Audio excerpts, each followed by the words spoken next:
자, 안녕하세요. 반갑습니다. 미용관 채널의 이용관입니다. 자, 이번 시간에는 두부의 명칭부터 한번 시작을 해볼 건데, 저희가 이제 헤어 미용에 대해서 본격적으로 들어가기 앞서서 기초적인 명칭부터 알고 들어가야 되겠죠? 자, 그래서 두부의 명칭을 살펴보면 두부의 명칭은 이렇게 네 가지로 나눠져 있습니다. 근데 이렇게 두부의 명칭을 네 가지로 나눈 이유는 각 구역별로 디자인의 요소가 다르게 접목돼서 하나의 아름다운 작품을 만들어내기 위해서 이렇게 네 가지로 나누고 있는데요. 크게 네 가지로 나누는 겁니다. 더 세세하게 나누면 자세하게 나눠지는데 일단 크게 네 가지로만 나누도록 하겠습니다. 자, 첫 번째는 머리 위쪽 전두부입니다. 그 다음에 두 번째는 옆에 사이드 옆부분을 측두부, 그 다음에 정수리를 포함한 머리 뒤통수를 두정부, 그 다음에 귀 위쪽 라인을 기준으로 아래쪽으로 있는 후두부, 이렇게 네 가지로 나눌 수 있겠습니다. 각각의 명칭은 저희가 한문이 적용된 거라서 보다 손쉽게 외우실 수 있을 것 같습니다. 자, 다음을 보시면 두부의 구분점이라고 해가지고 10가지가 나와 있습니다. 자, 각각의 영어 앞 글자를 따가지고 약자를 만들어 놨는데 이건 여러분들이 쉽게 외우실 수 있을 거예요. 왜 그러냐면 그림과 같이 위치를 보시면 아, 이게 그래서 이렇게 지어졌구나 라고 아실 거예요. 자, 그림이랑 같이 각 부분의 명칭을 위치로 잡아드리도록 하겠습니다. 자, 왼쪽 그림을 보시면 1번 같은 경우에는 얘가 센터 포인트, 가장 중심에 있는 센터 포인트, 2번이 탑 포인트, 3번이 골든 포인트, 그 다음에 5번이 백 포인트, 9번이 네이프 포인트, 다시 앞으로 오셔서 10번이 프론트 사이드 포인트, 7번이 사이드 포인트, 그 다음에 8번이 사이드 코너 포인트, 그 다음에 4번이 이어 포인트, 그 다음에 6번이 이어 백 포인트가 되겠습니다. 자, 이렇게 그림으로 나와 있는 구역들이 있는데 그림으로 나와 있으니까 각각의 점들이 위치가 정확하게 있지만 실제 사람한테 이걸 접목시키다 보면 사람이 모발이 나기 시작한 부분도 다르고 정수리의 부분도 다 각각 달라요. 그래서 구분하기가 쉽지 않은데 이걸 실제 사람한테서 찾을 때 어떻게 찾는지 각각의 특징들을 한번 다시 설명을 해 드릴게요. 자, 1번 센터 포인트. 자, 센터 포인트는 코를 중심으로 수직으로 위로 올라왔을 때 모발이 시작되는 부분,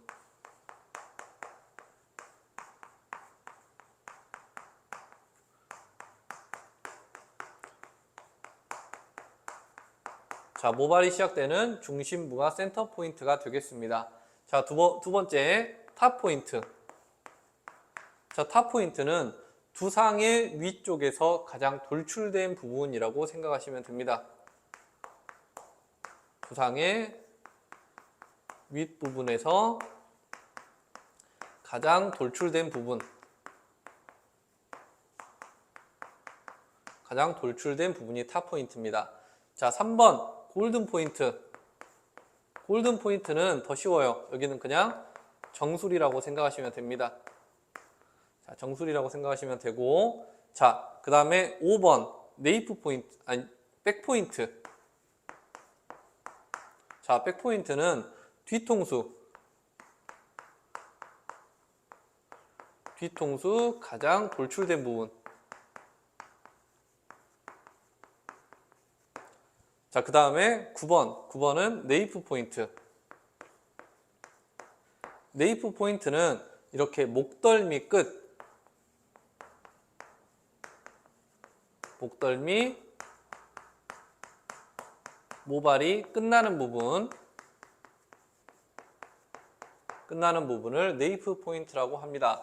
다시 앞으로 넘어가서 10번 프론트 사이드 포인트. 자, 프론트 사이드 포인트 같은 경우에는 앞에 사진으로 보셨을 때 센터 포인트 옆으로 가셔가지고 모발이 가장 이렇게 안쪽까지 움푹 들어간 부분, 안쪽으로 움푹 들어가서 모발이 시작되는 부분을 프론트 사이드 포인트라고 합니다. 센터 포인트 옆 움푹 들어간 부분.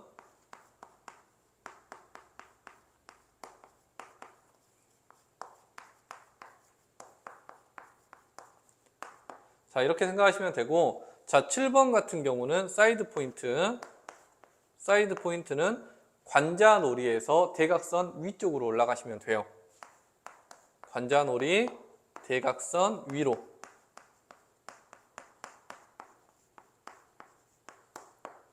자, 그 다음으로는 8번 사이드 코너 포인트. 자, 여기는 구렛나루를 기점으로 구렛나루가 끝나는 부분. 자, 구렛나루 끝나는 부분이거나 혹은 사람에 따라 달라서 여기는 관자놀이 대각선 밑에 쪽에 위치한 사람도 있습니다.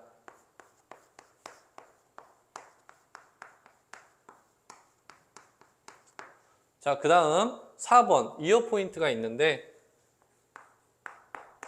이어 포인트는 귀 바로 위쪽에 위치했다고 생각하시면 돼요.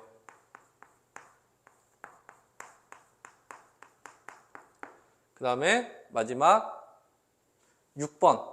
6번은 이어 백 포인트.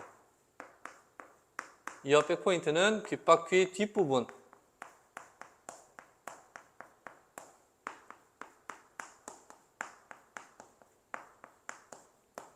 자, 이렇게 특징들을 기억하시고 사람한테서 직접 접목시켜 가지고 찾아내시면 금방 찾아내실 수 있을 겁니다. 자, 이렇게 해서 저희가 총 10가지 구분점을 알아봤습니다.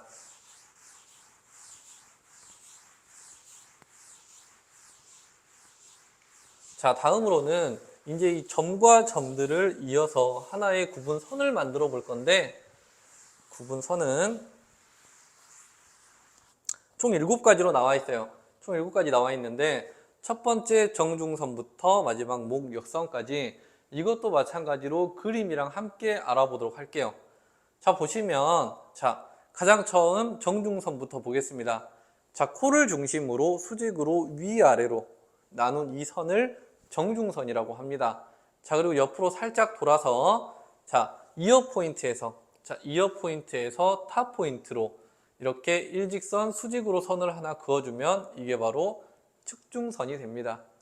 자, 그리고 세 번째는 이어 포인트, 반대쪽 이어 포인트에서 이어 포인트, 그리고 백 포인트를 지나게 선을 하나 그어주면 이게 수평선이 됩니다. 자, 그리고 옆에서 보시면 프론트 사이드 포인트에서 탑 포인트까지 선을 이렇게 하나 그어주시면 이 선이 측두선이 되겠습니다. 그리고 자, 사이드 코너 포인트에서 반대쪽 사이드 코너 포인트까지 헤어라인을 따라서 하나의 선을 그어주면 그게 페이스 라인이 됩니다. 그리고 이어 포인트에서 이렇게 네이프 사이드 포인트로 이 선을 따라서 쭉 그어주시면, 자, 이 라인이죠. 이 라인을 그대로 그어주시면 그게 목 옆선이 됩니다. 그리고 네이프 사이드 포인트에서 네이프 사이드 포인트까지 이렇게 연결선을 하나 그어주시면 이게 목 뒷선이 되겠습니다. 자, 이렇게 저희가 두부의 명칭, 그 다음에 구분점, 구분선까지 알아봤는데 가장 많이 사용되는 건 두부의 구분점이에요. 자, 이 두부의 구분점을 저희가 가장 많이 사용하게 될 겁니다. 그러니까 이 부분은 꼭 기억하고 계시고 앞으로도 사용할 일이 많다는 걸 여러분들이 생각하고 계시면 되겠습니다. 자, 여기까지 해서 기초적인 두부의 명칭 설명이 끝났고, 이 다음 영상부터는 이제 저희가 우리나라의 역사와 서양의 역사, 본격적인 역사 부분이 들어가도록 하겠습니다. 이제 우리나라 미용의 역사에 대해서 좀 이렇게 공부를 해볼 건데 너무 어렵게 생각하지 마시고, 자, 저희가 고대 국가에서부터 조선시대까지 쭉 이어져 오면서 각 시대별로 나라의 명칭은 바뀌었을지 모르지만 한반도에서 살았던 민족이나 문화는 크게 변하지 않았습니다. 그래서 이렇게 큰 틀로 봤을 때는 크게 변한 건 없고 각 시대별로 특징만 조금씩 달라지는 걸 보실 수가 있어요. 그래서 그 시대별로 어떤 특징들이 있는지 이런 것들만 좀 이렇게 중점적으로 보시면 크게 어렵지 않게 따라오실 수 있을 겁니다. 자, 그 시작으로 삼한시대를 먼저 보도록 하겠습니다. 자, 삼한시대 같은 경우는 일단 1번과 2번을 먼저 보시면 수장급은 관모를 썼다. 그리고 포로나 노비는 머리를 깎아 표시하였다 라고 하는 것을 미뤄봐서 계급을 나타내는 용도로 미용이 시작되었다라고 생각하시면 편할 겁니다.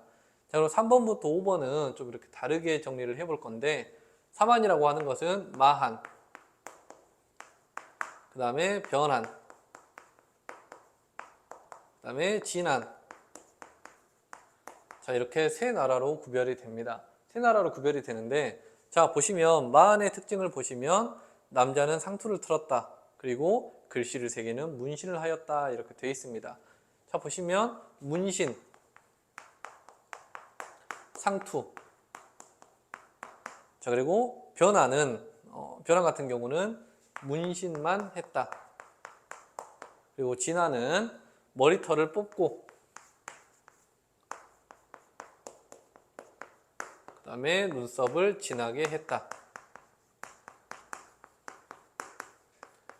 자, 이렇게 사만별로 각 특징이 있는데, 저는 이것들을 그냥 간단하게 외울 때 이렇게 외웠던 것 같아요. 제가 무언가 연결을 시켜서 외우라고 말씀을 드렸죠.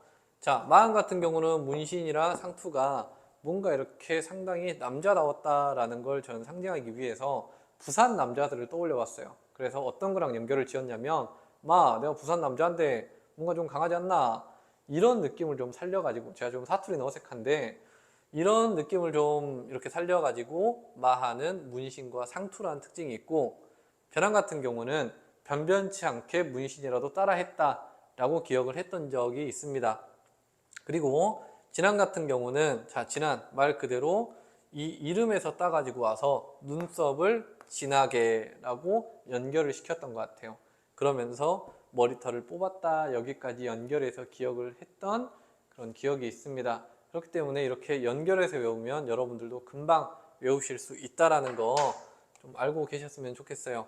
자, 그리고 세 가지를 공통적으로 좀 이렇게 아우르는 게 있는데, 자, 보시면 사만시대 미용은 주술적인 의미와 그리고 신분과 계급을 나타내는 용도로 미용이 사용되었다. 이거는 세 나라의 공통점이 되겠습니다. 자, 다음은 삼국시대 넘어가 볼게요.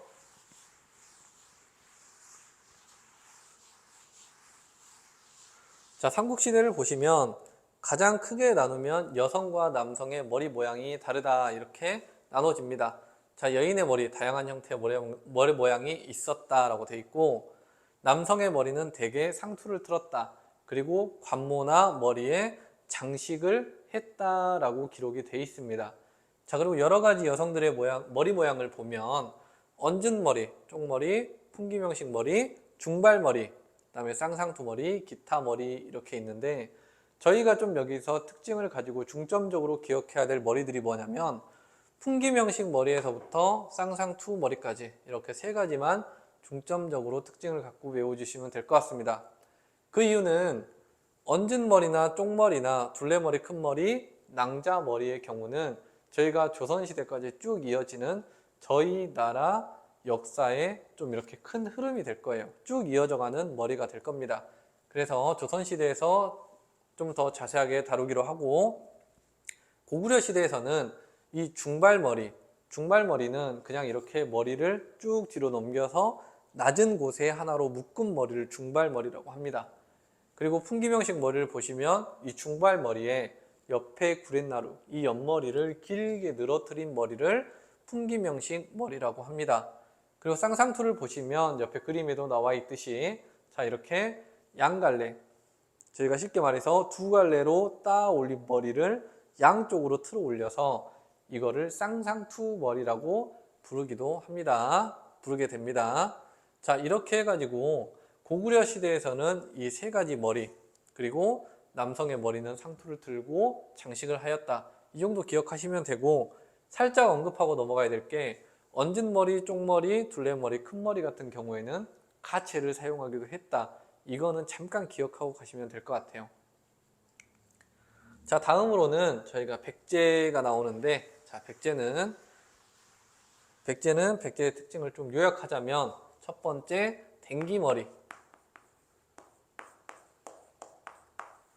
그 다음에 쪽머리,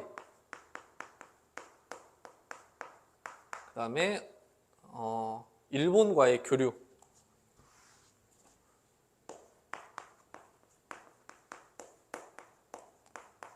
그 다음에 상류층의 가채 사용.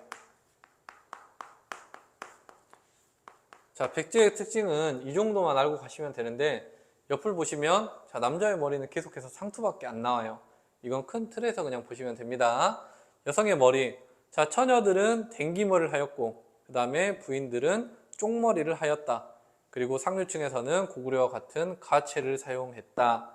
그리고 일본의 화장술 및 화장품 제조술을 전하였다. 이것 자체가 그냥 문화의 교류였다. 일본이랑 가장 활발하게 문화의 교류가 일어났던 나라는 백제이기 때문에 일본과 교류를 했던 나라가 나온다고 하면 백제입니다. 그리고 가장 지금 단순하죠. 지금 머리 형태가 단순하다라는 걸 알 수가 있습니다. 자, 그 다음으로는 이제 신라가 나오는데, 자, 신라는 가장 미용이 발달했던 나라다. 삼국 중에서 가장 미용이 발달했던 나라다. 이렇게 생각하시면 될 것 같아요. 저희가 문헌이나 기록 같은 경우는 고구려의 고분벽화를 이용해 가지고 저희가 여러 가지 형태가 남아 있어서 기록물들이 많지만, 미용이 조금 더 발달했던 건 신라라고 할 수가 있어요. 그 이유가 뭐냐면, 일단 신분을 나타내는 용도로 머리 모양이 사용되었고, 금은 주옥으로 꾸민 가채를 사용한 장발의 기술이 가장 뛰어났어요. 장발 처리 기술이 가장 뛰어났습니다. 그리고 이때는 남성과 여성이 모두 화장을 했습니다. 남성과 여성 모두 화장을 하고 여기서 향수와 향료가 제조되고 있었다. 이런 것들을 미뤄보더라도 상당히 미용에 관심이 많고 미용이 많이 발달해 있다는 것을 볼 수 있습니다. 자, 그래서 여기서 가장 큰 특징은 자, 이 부분. 자, 가채를 사용한 장발의 처리 기술이 뛰어났다. 남성과 여성 모두 화장을 하였다. 이 정도로 특징을 잡고 넘어가시면 되겠습니다. 다음으로는 통일신라. 자, 통일신라는 저희가 이제 시작이 어떻게 됐죠? 자, 일단 신라가 삼국을 통일을 했어요. 근데 신라가 통일을 하기 전에는 해상 경로를 이용해서 이렇게 중국이랑 교류를 해야 했었는데, 고구려라는 큰 장벽이 없어지면서 육로를 통한 중국과의 교류가 활발해졌어요. 그렇기 때문에 중국의 문화가 신라로 많이 넘어올 수밖에 없었습니다. 그리고 역사적 배경을 보더라도 중국의 간섭을 안 받을 수가 없었어요. 그래서 중국의 영향으로 화려한 화장이 시작되었고, 그리고 이때부터는 빗을 이용해서 머리에 장식을 했던 게 가장 큰 특징으로 나타납니다. 빗을 머리 빗는 용도가 아닌 머리 장식용으로 쓰면서 재료에 따라서 여러 가지 빗의 형태가 나타납니다.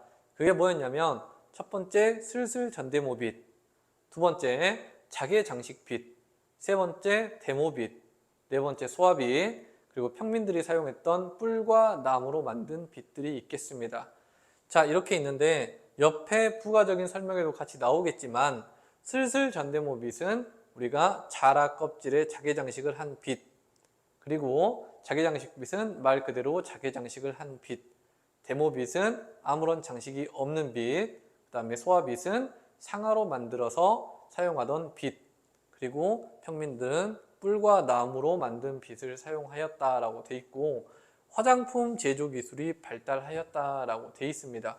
화려한 화장을 하려면 화장품 제조 기술이 발달할 수밖에 없었겠죠. 자, 이렇게 해가지고 삼국 통일신라까지 했고, 자, 이제 다음으로는 고려시대에 대해서 좀 알아보겠습니다. 고려시대의 가장 큰 특징이라고 한다고 하면, 첫 번째 나오는 면약을 사용하고 두발에 대한 염색을 시작하였다. 이게 가장 큰 특징으로 돼 있고, 화장의 이원화가 시작되었다. 즉 유교 사상이 점진적으로 우리에게 많이 스며들었고 그 다음에 받아들여졌다. 이렇게 생각하시면 될 것 같아요. 화장의 이원화라는 게 뭐냐면, 일단 분대 화장과 비분대 화장으로 나눠진 거예요. 자, 분대 화장이라고 하는 것은, 자, 앞에서 봤지만 통일신라까지는 우리가 여성과, 신라시대 때부터 통일신라까지는 여성과 남성이 모두 화장을 했어요. 근데 이제 여기서는 남성과 여성이 모두 화장을 하는 게 아니라 화장에 대한 소극적인 자세로 바뀌게 됩니다.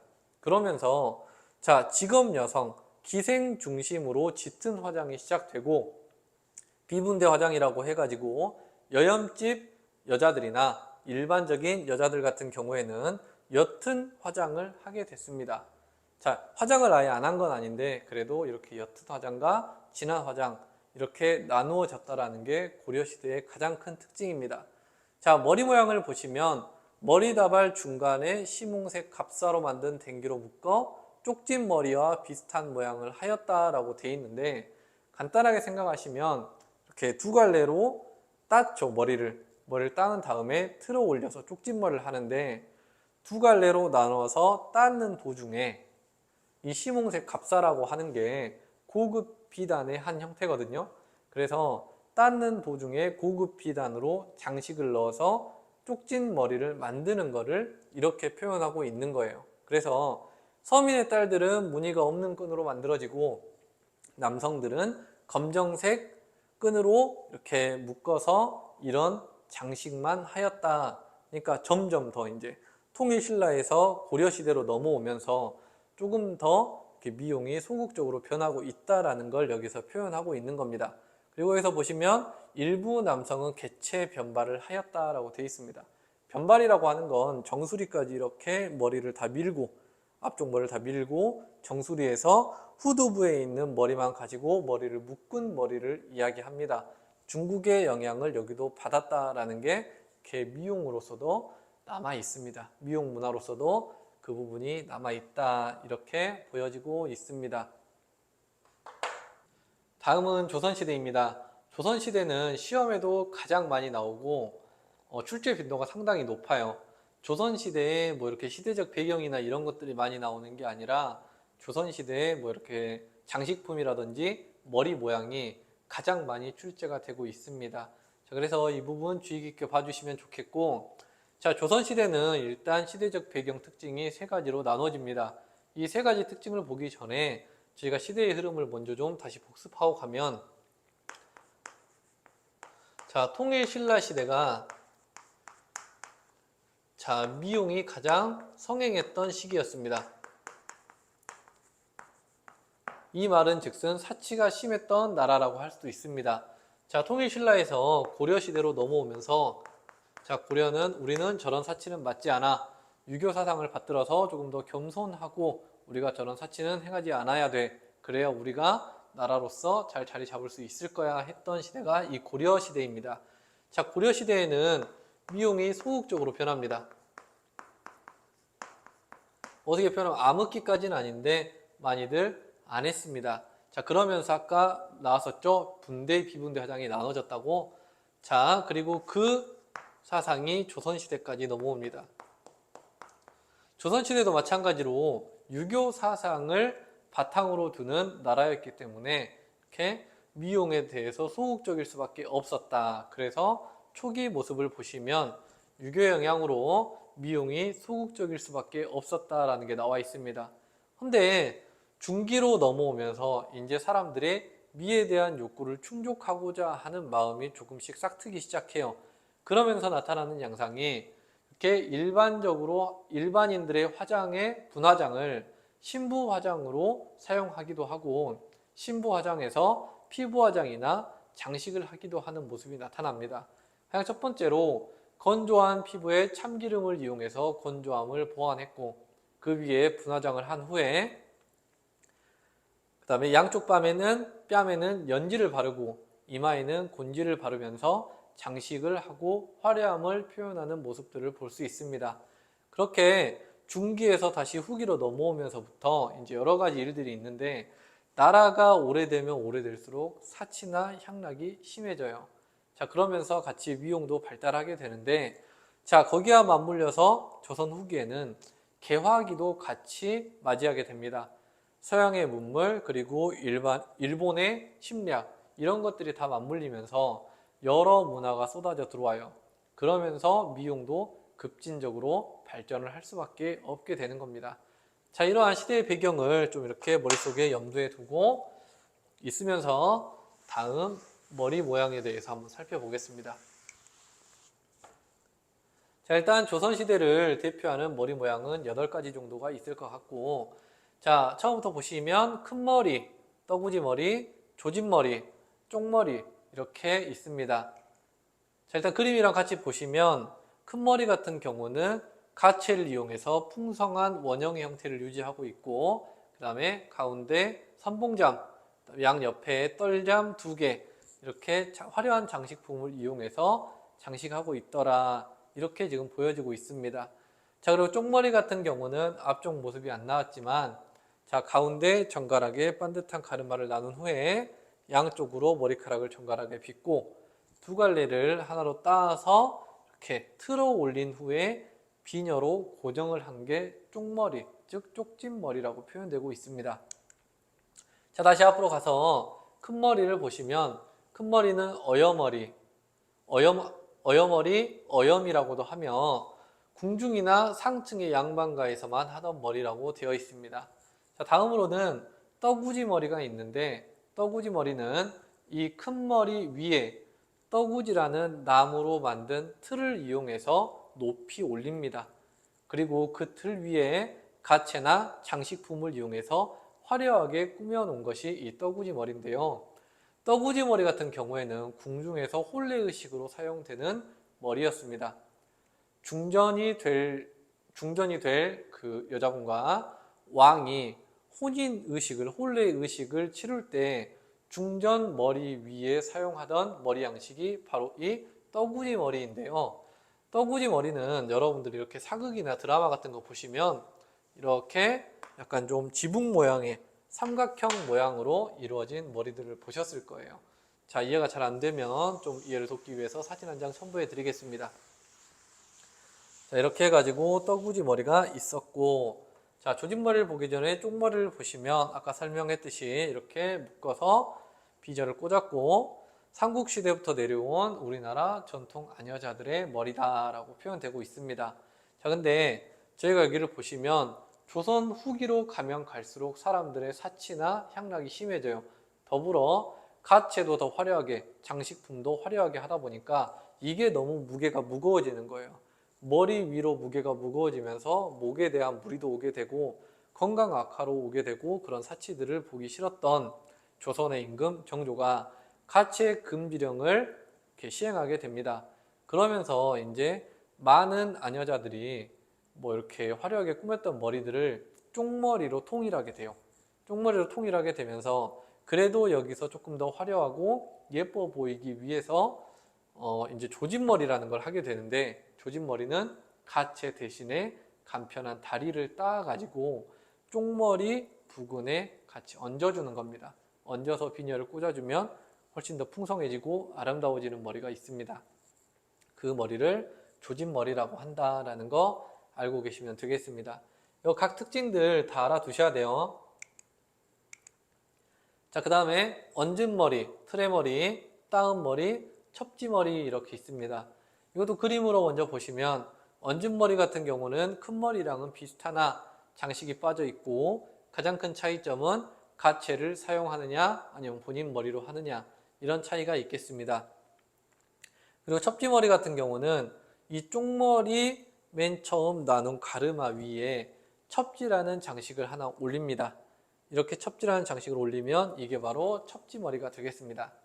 다시 뒤로 넘어가서 얹은 머리부터 보시면 쪽머리와 더불어 혼인한 부녀자의 대표적인 머리였다라는 거 기억해 두시고, 틀의 머리 같은 경우는 조선시대의 기녀들이 했던 대표적인 기녀머리였습니다. 자, 이거는 얹은 머리 같은 경우는 이렇게 원형의 형태를 유지하고 있다고 하면, 틀의 머리 같은 경우에는 저희가 원형보다는 이런 살짝 사선의 모양으로 머리가 이루어졌습니다. 가채가 이루어져 있었습니다.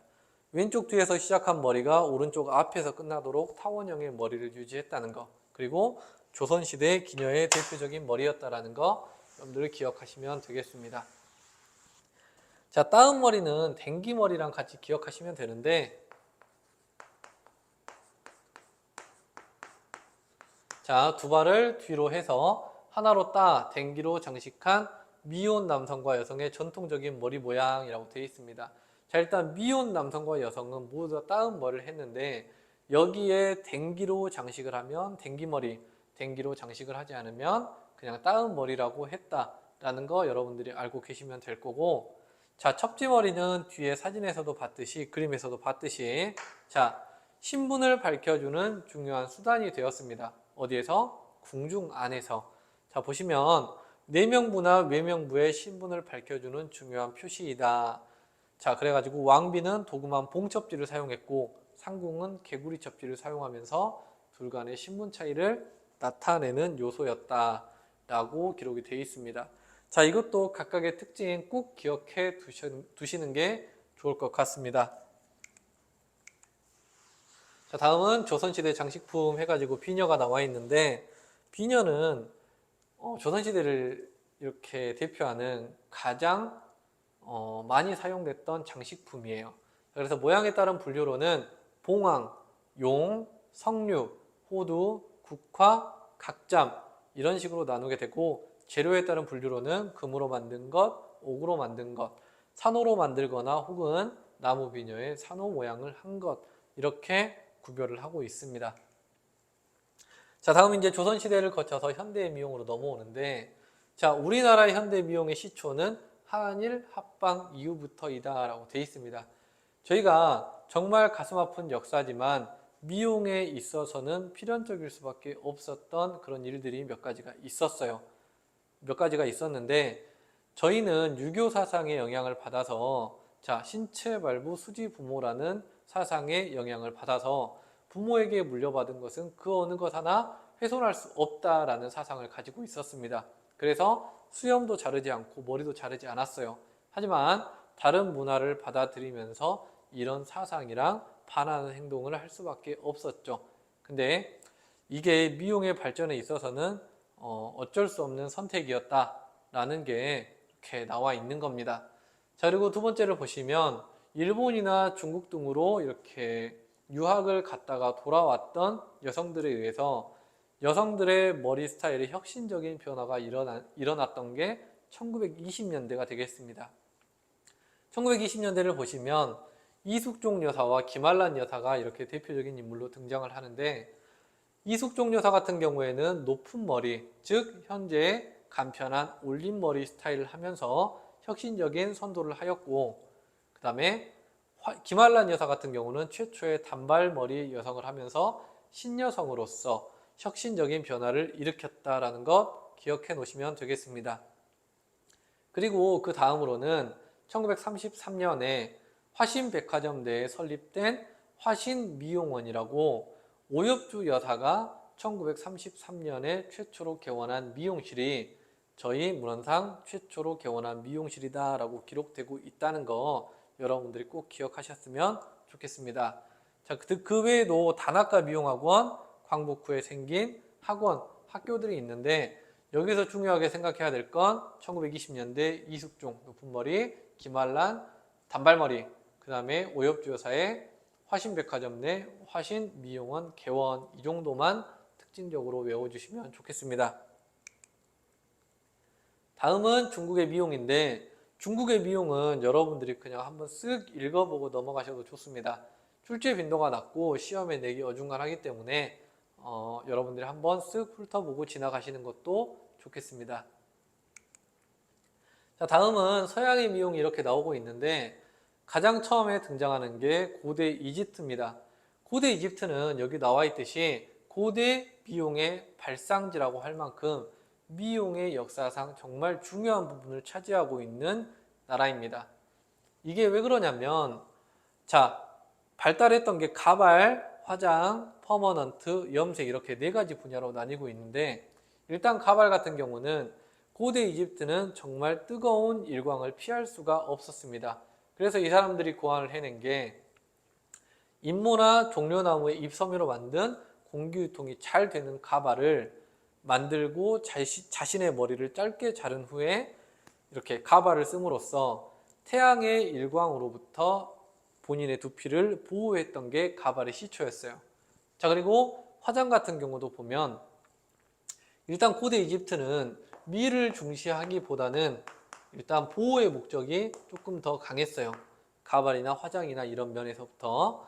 자, 보호의 목적으로 저희가 화장도 시행하게 되었는데, 콜이라는 색소를 이용해서 눈 주변에 발라가지고 유해 곤충이라든지 유해 동물로부터 본인을 보호했고, 그 다음에 붉은 찰흙에 샤프란을 발라 샤프란을 조금씩 섞어서 뺨을 붉게 칠하고 이렇게 연지로 사용하게 됐다. 이것도 지금이야 이제 연지로 사용했다라고 표현하고 있지만 이 시대에는 야생이 정말 위험한 곳이었어요. 저희를 보호해줄 뭔가 이렇게 집이나 이런 것들이 튼튼하지 않았기 때문에 야생으로부터 본인을 보호하는 게 가장 첫 번째 목적이 되어야 했을 것입니다. 자, 그래서 이렇게 발달을 하게 됐고, 자, 이 시기에 저희가 퍼머넌트 웨이브나 염색도 성행을 하게 됐는데, 자, 어떻게 했냐면, 자, 찰흙이라는 토양이 있습니다. 찰흙이라는 토양은 알칼리 성분이에요. 자, 이 알칼리 성분, 산성 성분에 대해서는 나중에 다시 설명을 할 건데, 자, 이 알칼리 성분이라고 하는 건 머리 모양의 변형을 가져오는 친구입니다.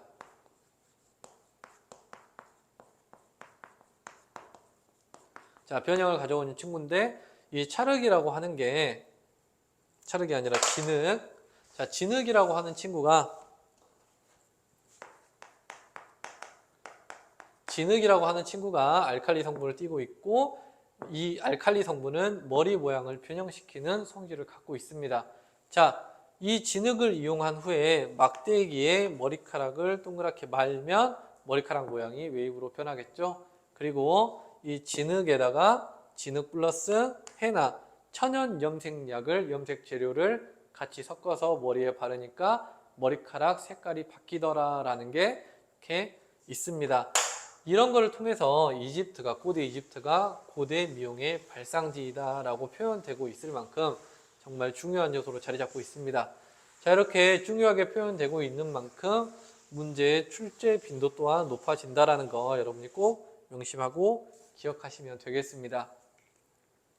자, 다음은 고대 그리스, 고대 로마 이렇게 같이 묶어서 보시면 되겠습니다.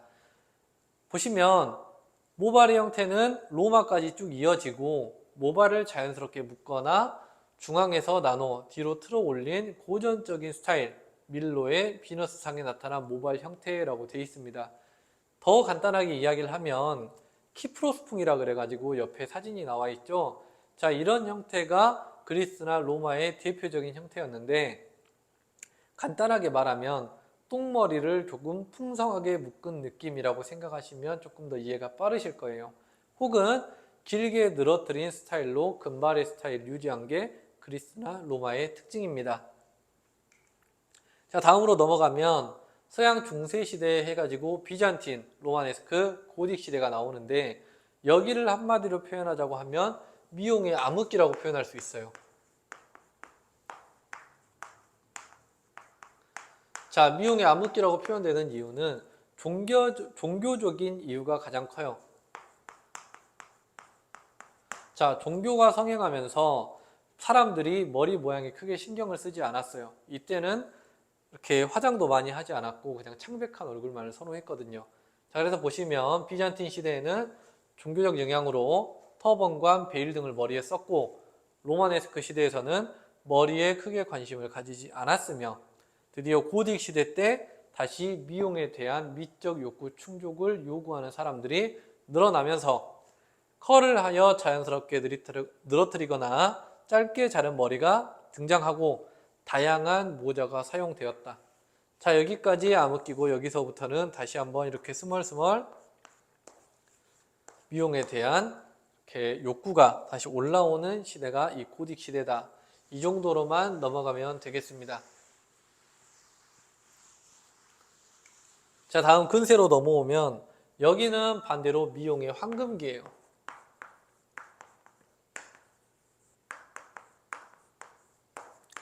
자, 미용의 황금기인데, 자, 르네상스 시대에는 미용이 많이 발전했다라기보다는 본인의 머리를 짧게 자르고 그 다음에 화려한 가발을 만들어서 가발을 착용했던 시기가 이 르네상스 시기입니다. 자, 그리고 바로크 시대에는 전문적인 직업적 미용사가 등장되고 배출되었다라고 하는 게 이 바로크 시대입니다. 더불어서 샴페인이라는 남성 결발사가 있는데, 여성들의 두발 결발사로 종사한 최초의 남자 결발사로 17세기 초에 파리에서 성황리에 영업을 했다라고 나와 있습니다. 자, 다음은 로코코 시대인데, 로코코 시대는 이제 여기 이제 극에 달하는 거예요.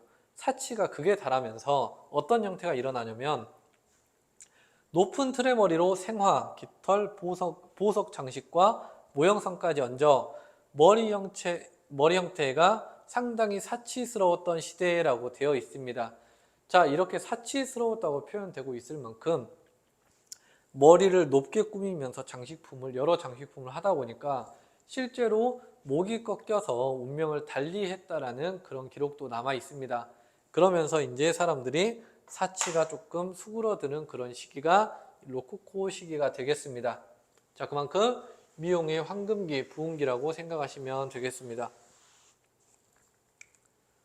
자, 다음 보시면 이제 서양의 현대로 넘어오는데, 자, 이렇게 대표적인 인물이 5명이 나와 있습니다. 5명이 나와 있고, 순서대로 설명을 드리면 무슈크로 샤트라 그래가지고 프랑스의 인류 미용사인데, 이 사람은 가발 안쪽에 철사를 엮어서, 자, 지금 여기 보이시죠? 아폴로 노트라고 하는 게 뭐냐면, 아폴로 노트가 가발이 이렇게 있어요. 가발이 꼬불꼬불한 가발이 이렇게 있어요. 이렇게 있으면 이 안에다가 철사를 걸어가지고 밖으로 이렇게 빼요. 철사를 걸어서 밖으로 빼서 여기에 장식품을 걸거나 아니 위쪽으로 가발이 더 얹어질 수 있게 만들어 놓은 그런 것들을 바로 아폴로 노트라고 이야기를 합니다. 그걸 발명한 사람이 무슈크로 샤트, 그 다음에 시험에 가장 많이 등장하는 마샬 그라또우. 마샬 그라또우는 여러분들 나중에 이제 기계를 접하다 보면 이제 아이론기를 접하게 돼 있어요. 아이론기에 저 마샬 그라또우 사람의 이름이 항상 접목되어서 사용되는데, 이분 같은 경우에는 아이론의 열을 이용하여 웨이브를 만드는 마샬 웨이브를 고안해 냈다라고 했습니다. 자, 아이론기에 원래는 이렇게 그 쇠에다가 열을 가해 가지고 이렇게 웨이브를 고안해 냈는데, 자, 열을 이용해서 웨이브를 고안할 수 있다는 걸 가장 먼저 발견한 사람이 이 마샬 그라또우입니다. 자, 그 다음에 찰스 네슬러라고 나와 있는데, 이 사람은 퍼머넌트 웨이브를 이제 처음 고안해냈고 창안해냈고 스파이럴식 웨이브로 이렇게 퍼머넌트 웨이브를 진행을 했다. 조금 이따 설명드릴게요. 자, 다음은 조셉 메이어. 이 사람은 히트 퍼머넌트 웨이브 고안, 열을 이용한 퍼머넌트 웨이브를 고안해냈고, 이 사람은 크로키롤식 와인딩을 시행을 했다라고 되어 있습니다. 자, 스파이럴식 웨이브랑 크로키롤식 웨이브가 대표적으로 사용되는 와인딩, 펌을 이렇게 돌돌 마는 기교를 이야기를 하는 건데, 쉽게 말하면 이렇게 막대기가 있으면 머리카락 다발을